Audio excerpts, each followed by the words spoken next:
बिस्मिल्लाहिर्रहमानिर्रहीम। अस्सलाम वालेकुम। Welcome back once again to my YouTube channel Landmark Educational guys. आज हम डिस्कस करेंगे डिस्क्रीट स्ट्रक्चर का इंट्रोडक्शन। डिस्क्रीट मैथमेटिक्स इसको बोलते हैं, जिसमें हम डिस्कस करते हैं एल्गोरिदम्स वगैरह, बहुत से ऐसे कॉन्सेप्ट जो कि प्रोग्रामिंग लैंग्वेज से भी मिलते जुलते हैं, बट मैथमेटिक्स से भी मिलते जुलते हैं। ठीक है, तो अच्छा यार, लेक्चर स्टार्ट करने से पहले छोटी सी रिक्वेस्ट है, अगर आप चैनल पर नए हैं तो फ़ौरन से चैनल को सब्सक्राइब कर दें और अगर वीडियो पसंद आए तो लाइक करें। स्टार्ट करते हैं अपना आज का लेक्चर। अच्छा, डिस्क्रीट स्ट्रक्चर या डिस्क्रीट मैथमेटिक्स होती क्या है, इसकी डेफिनेशन, बेसिक डेफिनेशन होती है। ठीक है, और discrete math is a mathematics that deal with discrete object. ठीक हो गया, ये क्या होती है डिस्क्रीट मैथ, क्या होती हैं जो कि डील करती हैं डिस्क्रीट ऑब्जेक्ट से। अब बात ये आती है, अगर न्यू पर्सन है उसको क्या होता है यार डिस्क्रीट ऑब्जेक्ट्स क्या होते हैं। ठीक है, तो सबसे पहले आता है discrete objects are those objects which are separated from each other such as integrals, relational numbers, houses, people etcetera. Means के जो कि एक दूसरे से ना डिफरेंट हों, जैसा कि हाउसेज हो गए, इंसान हो गए, कोई दो नंबर हो गए 3 4 एक दूसरे से डिफरेंट है, इंटीजर और रैशनल नंबर दो आपस में डिफरेंट नंबर है।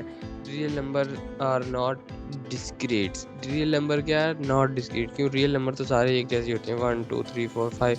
ठीक है, फिर उसके बाद 11 आ जाता है, 12 आ जाता है। ठीक है, नॉट डिस्क्रीट ऑब्जेक्ट। ठीक है, in this course we will concern with object as integers, propositions, sets. अच्छा, इस कोर्स में हम पढ़ेंगे क्या, integers, propositions, sets, relations, functions which are all discretes. ठीक है, हम इस कोर्स में वही चीज़ें पढ़ेंगे जिनको हम डिस्क्रीट्स ऑब्जेक्ट्स बोल सकते हैं। ठीक हो गया, वी विल लर्न। अच्छा, आज ये बेसिक कॉन्सेप्ट्स हैं, इंशाल्लाह नेक्स्ट वीडियो से हम सीक्वेंस में चलते जाएंगे टॉपिक्स। ठीक है, और जैसे जैसे रिक्वायरमेंट्स आती जाएंगी हम वैसे वैसे चलते जाएंगे।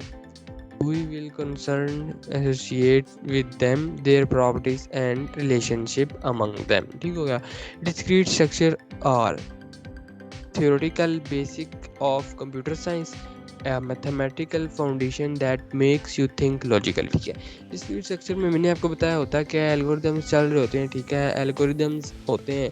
ठीक है, और डिस्क्रीट स्ट्रक्चर हमें एल्गोरिदम बनाना सिखाती है, बेसिक्स, टाइम कम्प्लेक्सिटी वगैरह, बहुत सारी ऐसी चीज़ें। ठीक है, और हमें ट्रुथ टेबल इसमें डिस्कस करेंगे, बहुत सारी ऐसी चीज़ें जो कि हमें लॉजिकली से, जैसे कि हम अपना कोड लिखते हैं तो हमें पहले लॉजिक बनाते हैं, तो एज सिंपल डिस्क्रीट स्ट्रक्चर में भी हम क्या करते हैं, बेसिकली डिस्क्रीट स्ट्रक्चर हमें लॉजिक बनाना सिखाती है।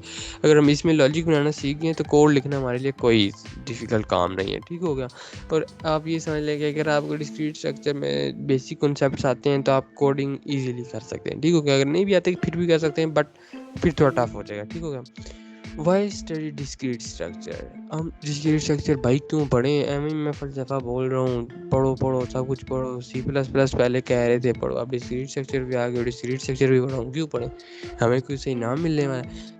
मिलने वाला है, देखें क्या इनाम मिलता है। Discrete mathematics is a foundation for formal approaches. ठीक हो गया, it discuss language used in mathematical revising basic concepts and their properties and relationship among them. जिस तरह मैंने आपको कहा कि ऐसी लैंग्वेज डिस्कस करेंगे, उनके प्रॉपर्टीज, उनके रिलेशनशिप आपस में। ठीक है, it also have concern with techniques to solve certain type of problem such as how count और enumerate quantities. It helps you from a logical basic to decompose a given problem into statement that make sense. अच्छा, हम discrete क्यों पढ़ेंगे। ठीक है, अब discrete हम let's suppose, आपको मैं एक एग्जांपल देता हूँ, आपके पास एक सेंटेंस गिवन है। ठीक है, जैसे कि हमने पढ़ा कि it helps you from logical basics to decompose a given problem into statements that make sense. अब आपके पास एक प्रॉब्लम है। ठीक है, लेट्स सपोज इसके साथ ना वाई नहीं लगा और स्टडी डिस्क्रीट स्ट्रक्चर। ठीक है, बल्कि नहीं, वाई स्टडी मतलब हम क्यों पढ़ें, क्या पढ़ें, क्यों पढ़ें। हमारे पास सिर्फ इतनी सी स्टेटमेंट दी हुई है। ठीक है, अभी हमारे पास एक मसला है भाई, हमने इसको क्या करना है, इसको हमने किस की तरफ लेके जाना है। ये हमारे पास ना तो कोई स्टेटमेंट है, ना तो कोई प्रपोजिशन है, ना कुछ एक क्वेश्चन बन रहा है। तो इसके साथ ना हम लगा देते हैं वाई को हटा के discrete structure, study discrete structure, discrete structure पढ़ो। तो ये हमारे पास क्या बन रही है, एक स्टेटमेंट बन रही है, कोई इन्फॉर्मेशन दे रही है, तो इसको हम क्या बोलते हैं, प्रेपोजिशन। तो डिस्क्रीट स्ट्रक्चर में हम ऐसी ही कुछ चीज़ें बनाएंगे, स्टार्ट ऐसी चीज़ों से लेंगे, फिर इंशाल्लाह आगे जाके थोड़ी और चीज़ें सीखना शुरू करेंगे। होप सो लेक्चर समझ आया है तो लाइक करो और चैनल को सब्सक्राइब करो। मिलते हैं इंशाल्लाह अपने नेक्स्ट लेक्चर में। आज तक के लिए इतना ही काफ़ी।